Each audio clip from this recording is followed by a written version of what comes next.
senior guy, the leader of this offensive line? Yeah, I definitely do. I've been around here for a long time. I feel really old out here right now. Like most of my friends have already graduated or moved on. I'm one of the few guys left in my original recruiting class, and I definitely feel like one of the older guys here. Nobody comes through with the old man jokes. Are you the guy? There's usually some guy that they always make fun of for being the old guy team. Is that you? Or? I don't get it like Chris Jacobson did when he was a sixth-year senior, but I get it a little bit. What have you been doing trying to help Dorian as he's starting side? We watch a lot of film together, and just like watching the mistakes that he makes, and then he'll watch me and some of the things I do well, and we both learn from each other a little bit. And I think he's definitely growing as a player, and he shows it out here. Do you feel the continuity this spring of having a lot of guys back on the offensive line from last year? Yeah, you can definitely feel. I mean, me and TJ, we're on the same page. Artie's back. It helps that the center's back this year. Veteran in the middle there directing us around. Left side, we got two younger guys, but they're going to catch up and be around the pace for the rest of us. Yeah, especially from your position, both same guys on both sides. It's going to be it's nice.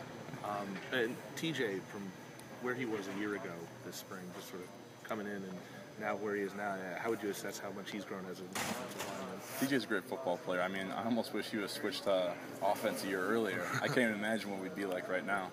But he's definitely grown a lot, and he's playing some really good football.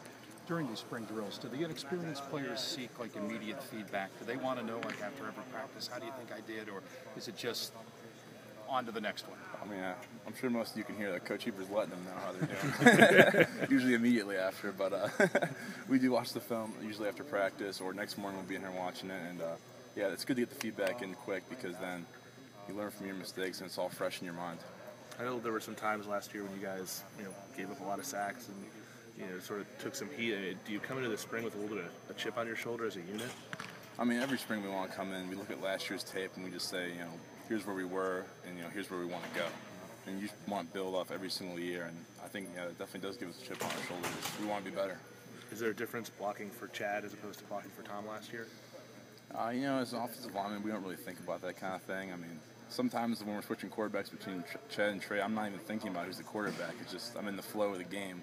So I don't think it really makes a difference for us. We're just going to block and play like we always do, no matter who's back there. But with Chad, you have to be a little bit more aware of, he can take off and run with the ball, whereas Tom wasn't really going to do that. He can scramble, and that's one thing I've been adjusting to. I never really had that before, so now I'm getting used to. He starts scrambling. Go out there look for a block. It's a new change.